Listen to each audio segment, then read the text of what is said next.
This is a kind of a little training session on how to use JUnit5 Jupiter, write your tests in a more declarative style. It's kind of geared towards Java automation engineers. That includes, test engineers or STETs or sets. Kind of depends on what role your company has, but it's applicable to unit testing and developers as well. My name is Jared Komoroski. I work at Alianza. Been working there for 6.5 years. This repository that I wrote up for this session, it's just called Declarative Jupiter. I'm going to start with kind of the quintessential, your first day on the job, you write a test class, kind of how that's structured, how it looks.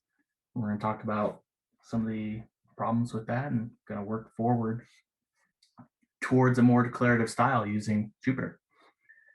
All right, so here we have our kind of example test, right? So this is a test for an application. The application solves the FizzBuzz problem, and it has some funky requirements in order to solve that. It requires a system property set. It requires 2 kind of dummy resources as well. So this is FizzBuzz, but with extra resources. And it's, obviously it's just a dummy example. It's something, we're just using it so we can test something. But a typical way of testing something like that would be, you have a before all step, which, maybe arranges the environment in a certain way. We then set up the actual thing that we're trying to test in our before each. Maybe we need to reset something before each test, right? So this is where we set up our resources, initialize them, and then we create the thing that we're going to test, right? That's where we go from resource, and then we have this instance of our application, right? And then it's generally good form to declare your shutdown and your cleanup immediately after you declare your setup, right? So if you're initializing something that needs to be cleared or exited between each test, it's good form to actually do that at the top of your class. You declare those cleanup steps, and then finally, when everything's done, you might want to clear a system property, right? So in different contexts, this is going to mean different things. If you're testing the front end, it could mean that in your before step, you're maybe setting up an account or a shopping cart or something in a before step, and then you delete that account or delete that cart in your after step, right? Something like that. It's universally applicable, I would say. What you're testing is less important than how you do it. So in this, we have all that arrangement. We've declared we imperatively set it all up here, and then we go through and we do all of our tests. And all these tests, kind of what they're doing is less important than how we're going about doing it, right? So this is great for like first day on the job. It's nice because there's no magic, right? I remember the first time I saw an annotation, I was like, ooh, this is spooky black magic. What's going on here, right? And so it's nice when you're first getting started because you can see it all. It's all right there. Unfortunately, if you want to scale out past day 1, right, this is going to cause problems for you in the long term. You can really stretch this pretty far, but it's like a house of cards. It's going to come crashing down in terms of maintenance costs over time. The way it's going to get you is, what if I need to set up another test, right? I need to do some different tests, but those different tests, they want a different system property, right? They may not want this key and value. They may want a different key and value in their tests. How do I go about that? You have to make another test class, right? But if you make another test class, you're also going to have to go through and reset up all your setup and teardown. And you can manage this with traditional object-oriented styles, with base classes. You can maybe set up all your setup code could be wrapped in, utility classes or like helpers or things like that. And you can go down that path pretty far. But ultimately, the trouble with it is going to come down to people are going to have to remember to call those utilities. They're going to have to remember to extend that base test. And if you're extending a base test, by the way, you're going to have to make sure that each test, or you're going to have to make sure that if you're doing multiple levels of inheritance, you're going to have to be careful with that, because you're now going to have to make sure that your base test code can account for all possible extensions. That's really hard to do, especially if you're just starting out in automation. So there are strategies, but it takes it. You have to be careful with it, right? And so this is what a lot of what the Jupiter project sets up a whole collection of APIs you can tap into to make it so you can reuse your code, setup, teardown, etc., in a really declarative and clean style, without going down the path of having to manage all the possible ways code could be inherited. It's not foolproof, and it takes practice to get it just so, but it's a lot.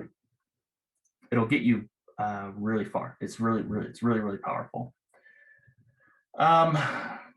I wanted to kind of show, this is, your first day on the job, you write these tests, you declare all this setup. Your next day on the job, you might be able to iterate on this and do it a little bit better. And so I wanted to show kind of the next example test here. So in this test, you'll see we've gone down that path of using traditional object-oriented methods to manage all that setup and teardown, right? So here we've extended our base test, right? So if we go look at that base test, here we have, it's basically all that code has just been wrapped up here in this base test. And then I actually set it all up in my example. So I then just have that, I have access to those fields because I've extended them. Again, if the tests need different setup, we're still going to have to figure out how to manage that down the chain. But at least now I'm not repeating myself, right? I'm avoiding the copy paste problem. If you've ever copy pasted code, and I see this all the time, and I've done it. It happens all the time. The problem is in 2 weeks, when a feature changes slightly, you have to go find all the places where that code's been copy and pasted, and sometimes it's in different code bases even. So you have to be really careful about that, and approaching it knowing that things will change in the future from the ground up is it's really important to get accustomed to, and really important to plan for from the get-go. So again, here we have this abstract style. And if you don't know, what extending and what abstract base test, like what this really means, well, really what it means is these fields in my base test, they're declared here, and they're available to anybody who extends it. So if I wanted, I could have access to, for example, resource 1, right?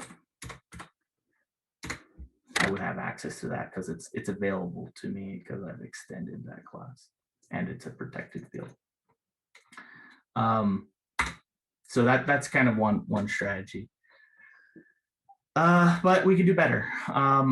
We can make it so everybody who wants access to this shared code can use it, but not everybody has to use it, right? Everybody, you may be able to control. You can actually expose an API to your testers, for example. If you're Nestet, you're writing the framework, you can expose an API that's more foolproof, and they won't have to know and manage this code underneath them. So let's look at it like a third example, how we can go down this path. So here we're using some JUnit5 stuff. We're setting up several extensions. This is dummy resource extensions and our main application extension. We also have an extension that's setting our system property for us, right? That was all stuff we were writing in our before step here. So what's nice about this extension style here is if I don't need a dummy resource, I can just delete it, right? I don't have to declare that. And so everybody gets to you can pick and choose which extensions you want. Now it's really common that everybody is going to need the same base set of extensions. So there's ways to manage that, but essentially it's just a declaration now. So instead of imperatively saying, set up this resource, with a bunch of code, and then set up this resource and set it up. Oh, and remember that you have to tear it down, go down and tear it down. Now, for people who are writing the test, it's just a declaration. It's just extend it, I need this resource. Now, the way this works in this case is we actually are constructing a test instance. So we're using a traditional constructor here. We have these fields that are final, so they have to be set up. So let's look and see what's going on inside of one of these extensions to see how it works. So inside of an extension, you're going to implement certain interfaces. So you're going to recognize before each and after each callback, right? These are very much like back in our example test. It's the before each and the after each step of the test, except for it's been pulled out of the test class and into an extension. Here you can see we're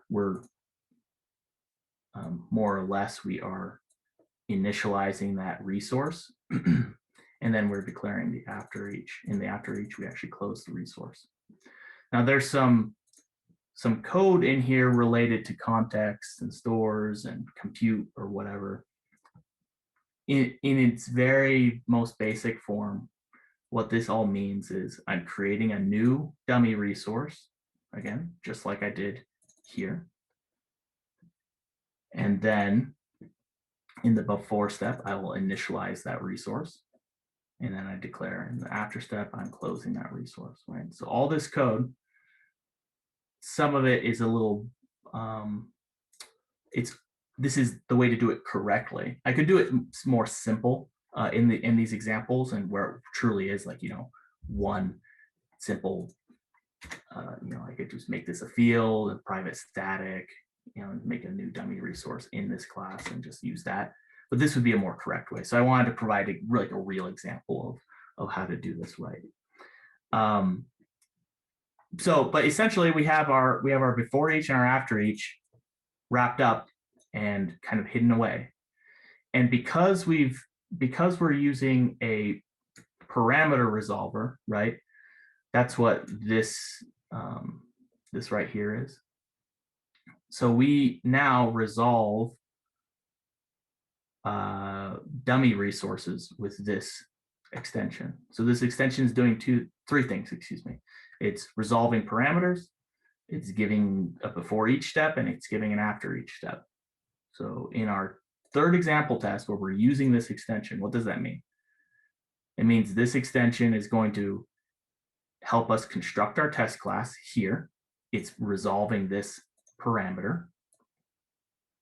And then it will then, before and after each test, it'll run that code. So that's how we are getting, that's how all that ties together in terms of the extension to the test, or the extension to the constructors to each test, right? Some of the extensions may need to do slightly different things, right? So here, if you remember our main instance that we had from our original example test, we actually had we would create the instance, but we didn't actually start the application in our before step. That we were doing inside of the tests that wanted them. So in our extension, we actually just create a new main class here, and we just store a copy of that in this list. But in our original example, we actually exit the application. So to exit the application, you're going to see that we do we call exit on each main. Basically, here we check for anything that's running, and if it's running, we're exiting that instance. So everybody can get a copy or can get an instance of our application, but this is going to manage cleaning them all up. What's good about this, about managing all this code in one spot, is now anybody who is all your setup and teardown for a particular thing is in one place. I don't have to go search out across the entire test code base for where things are being managed. I can with pretty good confidence know where things are at.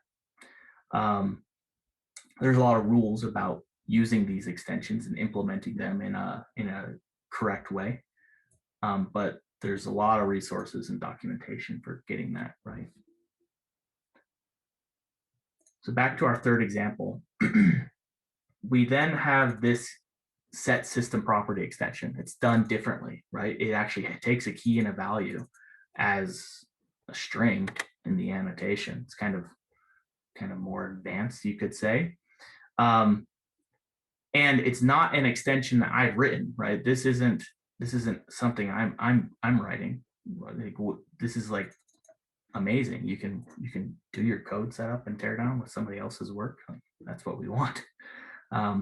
And this comes from an open source extension library called JUnit Pioneer. They have a collection of Jupyter extensions that are written in a very correct way. So if you want to look at like really good examples of flexible and precise extensions, this open source library has tons of good examples. In particular, they write all of their extensions to be completely thread safe and allow you to run your tests concurrently. This is a big deal. It's very hard to do, but if you're really careful about it, you can do it. So they have this set system property. So now I don't even have to manage setting and cleaning up system properties. I can just declare it here using their extension. Now, how this works is in this annotation. Obviously it takes a key and a value, and they're both required. So if I don't provide the key, the thing won't compile, right? I'm going to get a warning saying, I have to set something on that. Key is missing, even though it's required, right? So that's nice. I can't really mess it up because they've written it in such a way that it will always work. But this annotation doesn't really tell me how it's doing its magic, right? This is where it gets into that, oh no, but how does everything work? So what's nice is you can see here there's an annotation on this annotation where they declare their extend width requirement. So our test was extending width, and then the annotation has a meta annotation is how they term this, and that is where the code is written. Now, their code, obviously, it's extending a base extension. So again, they're doing things very correctly. They're writing things thread safe, very detailed. It's really good. But I would say those are advanced extension techniques, right? So what's nice is I can now compose all these annotations together to manage all my setup and all my teardown. A big gotcha with extensions is the order of your extensions may not be clear. Fortunately, you can manage your extensions order by just, this is the order that they will be called in. So for any given step in the life cycle, it will call them in this order. And then after the test execution, it will call them in the reverse order. And that's documented in the Jupyter documentation. You can further change the order by changing the order that your annotations are declared in here as well. So if I put this one out, it changes that order as well. So it'll do these ones first, and then it will find everything under this annotation. So that's how you manage order. There are other ways to register extensions. So declaring this extension, these extensions using this extend with annotation. This is registering the extension with this test. There are other ways to register extensions in Jupyter. They're done programmatically, right? That's going back to this more traditional imperative style. There's a way to use an imperative style to register extensions, and that is necessary in some contexts, and there's examples of how to do that online. But I can tell you, having written a lot of extensions at this point, that very, very, very rarely is that actually a necessity. You can almost always get it done with proper handlings of extensions. In one of our frameworks at Alianza, we found some nasty corners in the way our system had to be arranged and set up. And so we actually had to build basically a lifecycle within the Jupyter lifecycle in order to manage things that happen within a before each step, right? And we were able to do all that through the extension API, no problem. We're talking maybe 100 annotations, all if you want to configure everything in the system, right?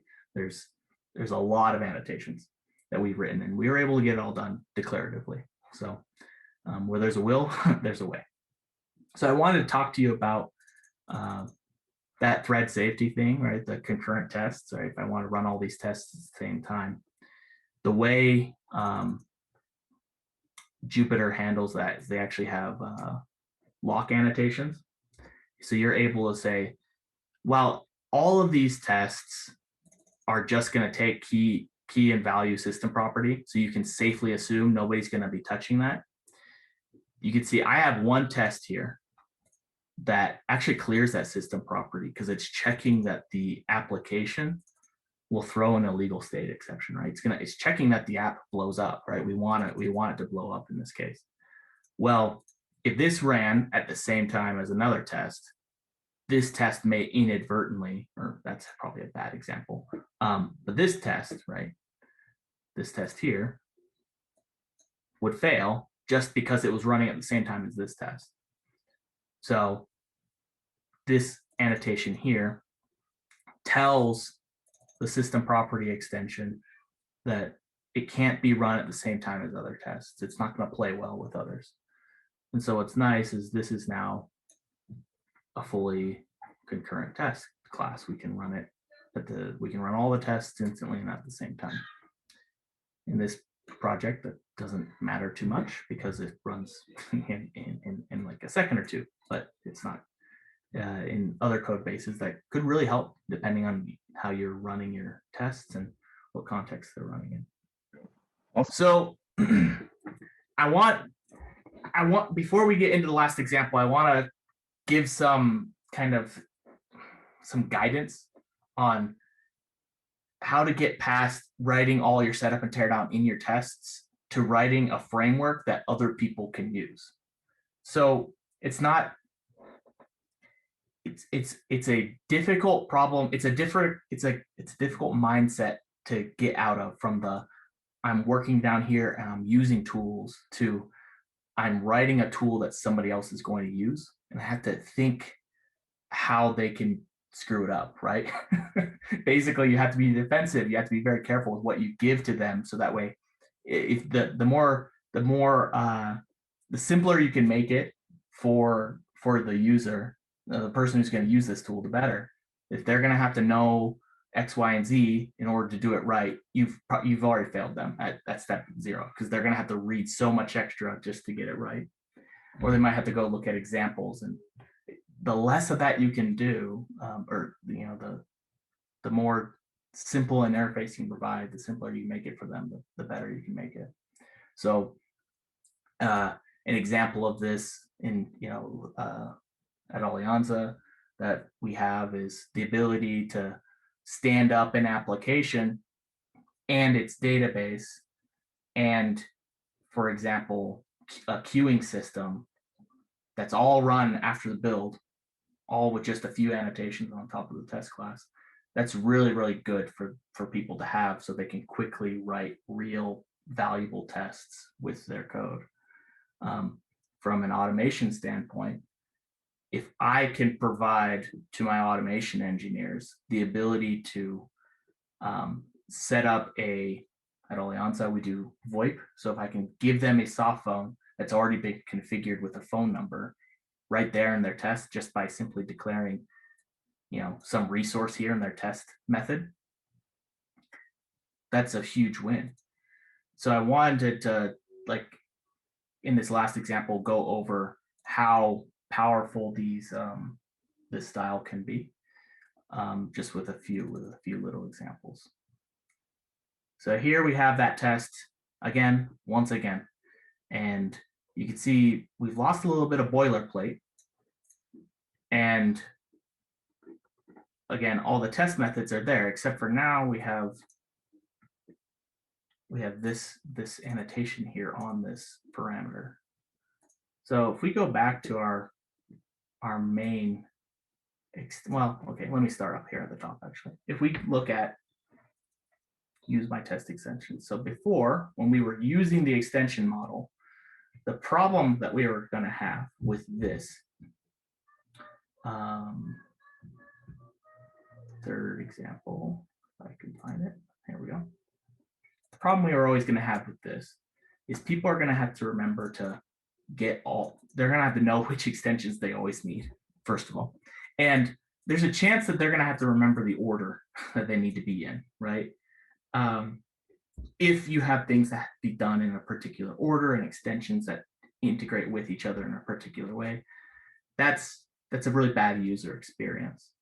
But the Jupiter API, they thought of this, right? They've been the JUnit team's been writing the test library for Java for many years, and this is their 5th try. They've got a pretty good handle on things at this point, and they know that this isn't good enough, and so they provided us with the ability to write meta annotations. So going all the way back to our set system property, right? This is a meta annotation, right? It declares this extension. It's wrapped inside of another annotation, so it's nice and just a simple declaration.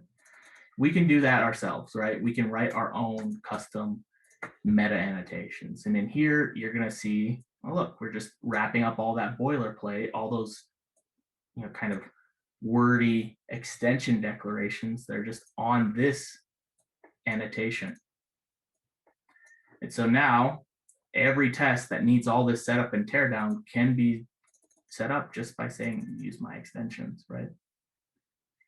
Now, I've gone a step further because I also hate writing constructors, because they're just always getting in my way, right? This is the pain of Java, but object-oriented programming in general it can have this effect on you. So I need these fields in my tests, but I have to declare them. If I ever want to add some other field,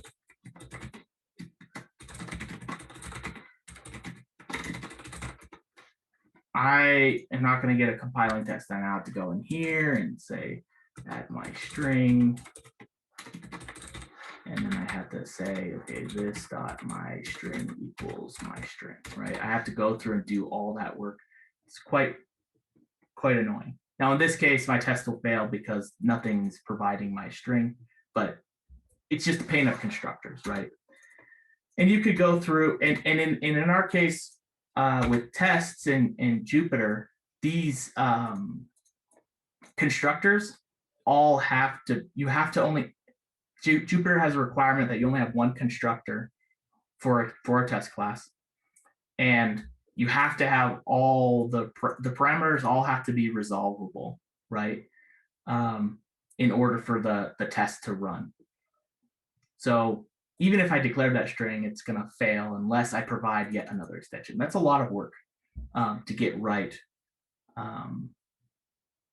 It's quite difficult to get that right, and it's a lot of unnecessary steps. So here I'm using a tool that I use literally every day. It's a little library in Java called Lombok, and you can see it's declarative programming in Java. It's just another library that understands the power of declarative programming. And what this does is it gives me, it writes my constructor for me. So all I do is I declare my fields and it will write my constructor. If I wanted to see kind of what this does under the covers, this isn't a part of Jupyter. Again, this is just a Java library, but this is just another example. Kind of declarative programming. I can actually do, there's a plugin for Lombok. It will de-Lombokify the class and it'll show you what it's generating under the covers, right? So this is another example of, the power of this. What's nice, or I then wanted to talk about how to customize things as they come in. So we have these parameter resolver code that'll give me a main instance, an instance of main anytime I ask for it, right? So if it's in the constructor, it'll give it to me there. And if it's in a parameter to a test method, it'll give it to me here. This is really, really powerful because I can now customize, I can put annotations on this instance of main to customize it. So if we look at our extension here, I'm resolving this parameter, this main instance, and I'm checking to see if it has an annotation. And if it has the started annotation, I can do something. I can react to that. I can customize it. I can change it. I can do something about it. And then I can pass it on down, right? So Jupyter basically wires this instance that I declare here when this, and then returns it out to the test method that's asking for it.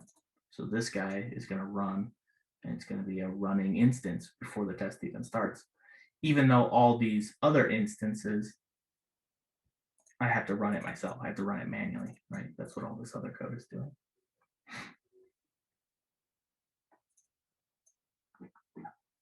So this is really powerful because, as I was saying before, when you're looking at providing a framework to automation engineers, or when you're looking at sharing setup and tear down code between people or between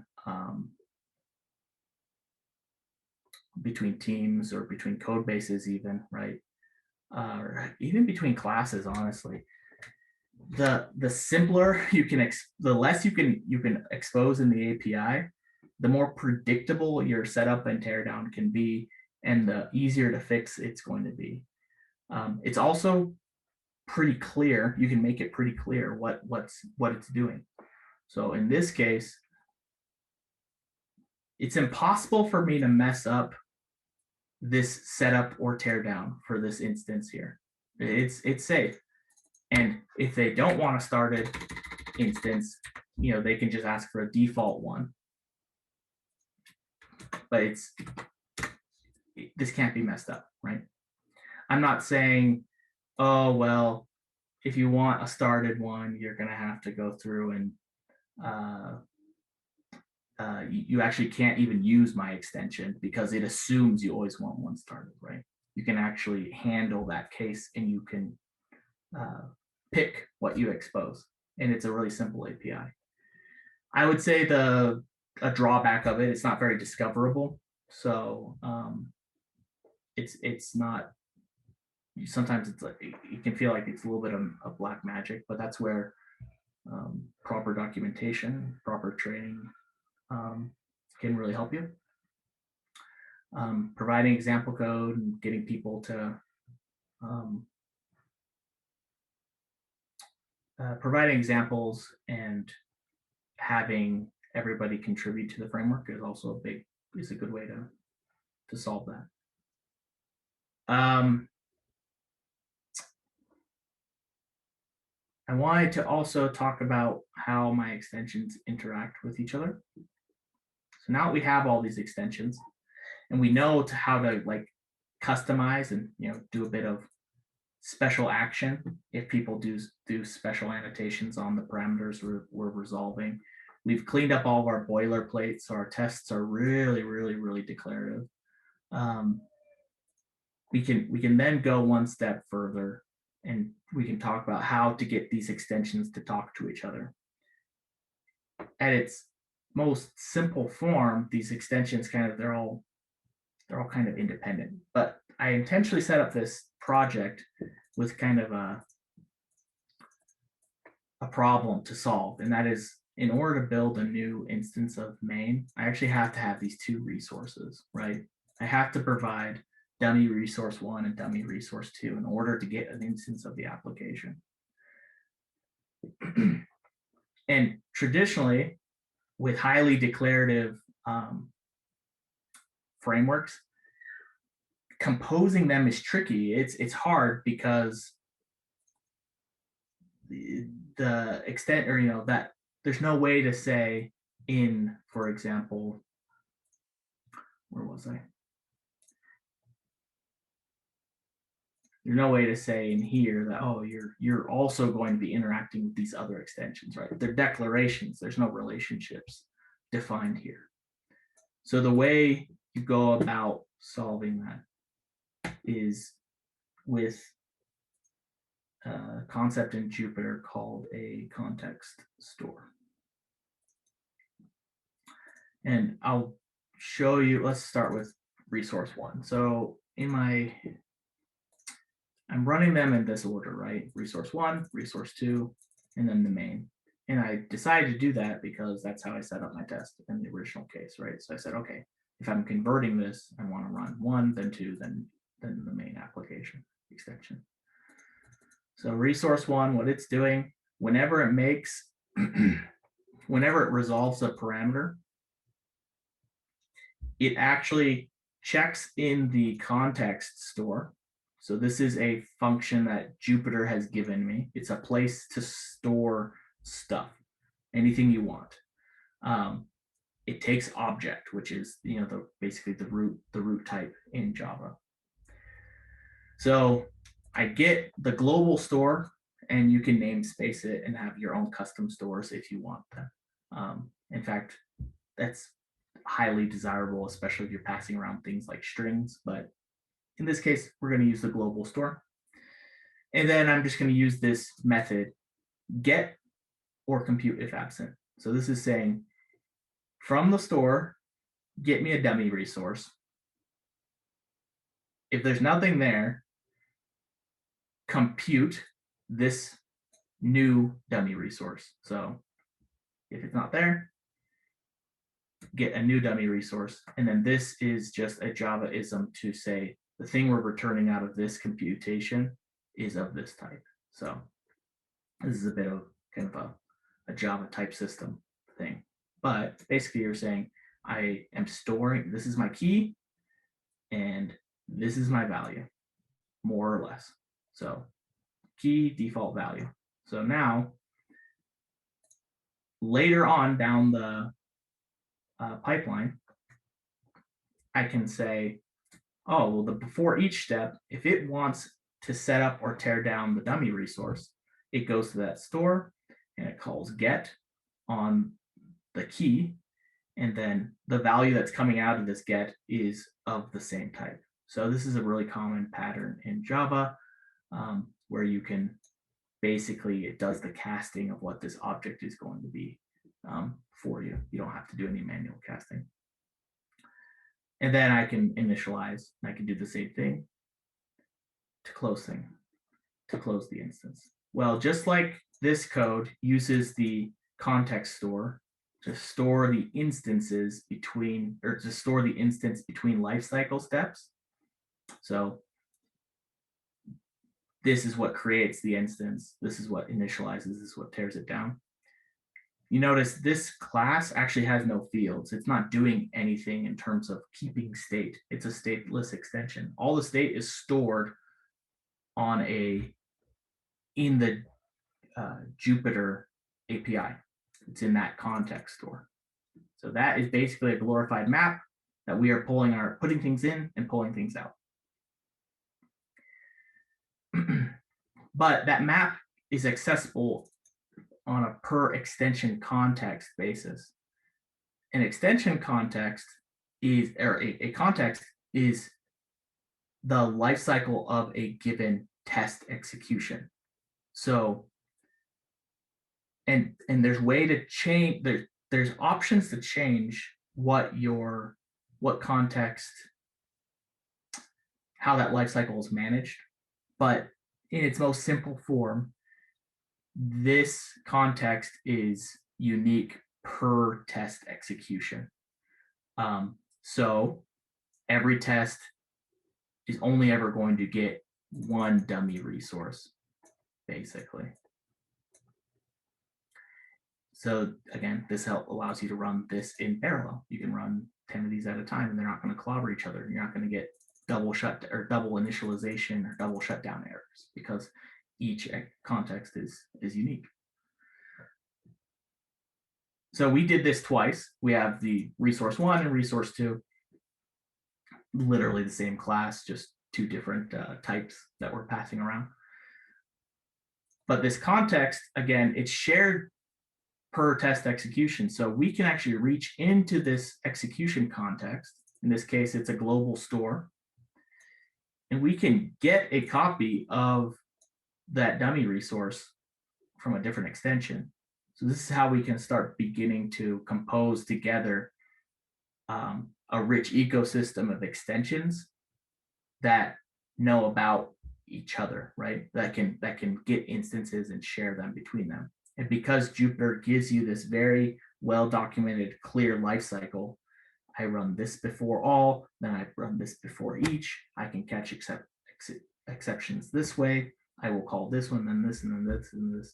It's very structured. It's predictable how things will react to each other.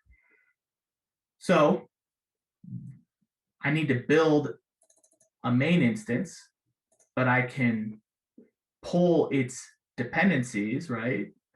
Dummy resource 1 and 2 out of the global store to build my new instance.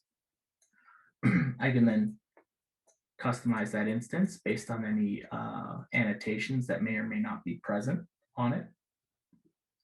And then this extension, it actually does keep its own state, right? Rather than push things up into a store, it actually cleans up as an after all step and manages its own state. So it actually has a private static field that it's managing everything in. A more traditional way of doing this that I've seen in Jupiter would be to just make your own namespace and put things into that namespace. So that way, somebody else who's coming along down the line later can simply pull your instances out of that namespace if they need to. They can do customizations on those instances if need be. So that's kind of that'd be a better way of going about it, but this was straightforward enough. you don't have to store things in the namespace if you don't want. So I changed the way some of our code was working compared to our example test, saying, well, we could just shut down our main instances after all, right? We don't have to do that in the midst of our, we don't have to do it in the after each step. We could just do it this way. That's just something I went about. So this is how we can compose extensions to work with each other, right? We're given an API, and it's not a very complicated API. It's just basically it's a map, right? That we can put things in and pull things out, and it's structured, and we can control the execution order. And so it's all laid out there. I wanted to kind of point you in the direction of some resources on this. So if you're writing Java today, you're writing tests, please do everything in your power to move to Jupiter 5, especially if you're on JUnit4.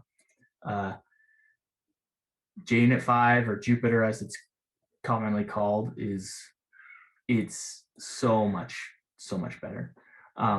We have tests and tooling that is still using JUnit4 at Alianza, and almost all of it has ready replacements. But anytime I have to go into a project that has JUnit4 stuff, it's rough, because the API isn't as flexible. It's nowhere near as composable. It's not clear the execution order in some cases, right? The rules API was kind of an afterthought in Jupiter in JUnit4. It wasn't there from the ground up. This is it. So I wanted to give you some resources on where you should go if you want to get started with JUnit5 Jupiter. The user guide, this is the README of this repo. The JUnit5 user guide is like a work of art. It is so good. And the community, they have like a Gitter chat group that will answer questions, especially about like lifecycle things like that. It's really good. Like, if you can just take the time to study the user guide, it's going to answer your questions in almost all cases. One of the JUnit contributors has a blog series from when JUnit5 was, I believe, from when it first came out or shortly thereafter, and it's really illuminating to see, like, oh, this is what was wrong with JUnit4, and here's how things were fixed in JUnit5, and here's why they made certain decisions that they did.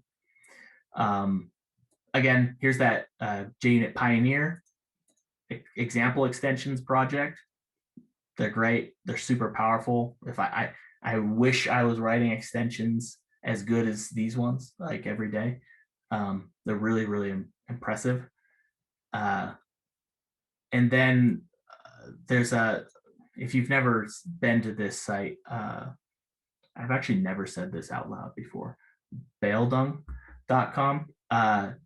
Their guide on JUnit5 extensions is really concise, really clear. This will get you going. If you just wanted to, use it right now. So that was, and then obviously this idea of declarative style for testing, it's not unique to Jupiter, right? These ideas aren't new.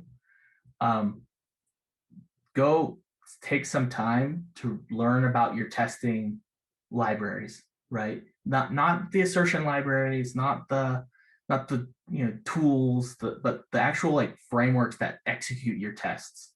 Take some time and learn about them, how they work. They probably have mechanisms that are robust and very powerful like this. So in JavaScript, for example, this means go take some time and read up on Mocha. And there's other ones, but I'm just, Mocha, or Python, I'm pretty sure it's PyTest.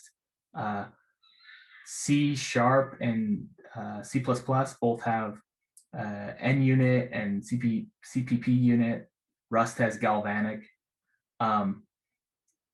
Read about your testing framework or your testing libraries, because they're going to have features and tools that are solving the problems you may be fighting today.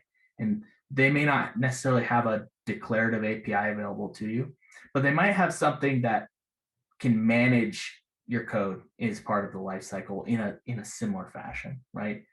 And then I always make this recommendation, like, get involved with your developers at your company.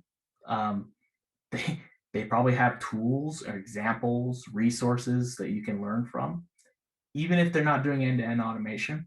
If they're writing, unit or integration tests, you might be able to learn a lesson or two about how to solve certain problems. Some of them have more experience than us, so as automation engineers, they often have more experience. They might be able to help you out, or at very least point you in the right direction. About how to build composable test frameworks.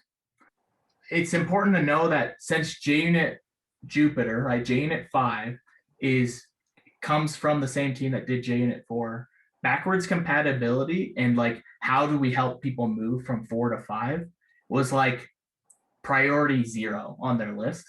And they have a really good strategy and plan that'll help you move everything with very little code change. So you can keep running your JUnit4 tests using the Jupiter engine, basically. So there's a lot down that path that you can look into. But for example, on my team, on my development team, we have some legacy services that just they don't get changed very often. They just run. They're solid. They don't get a lot of feature work.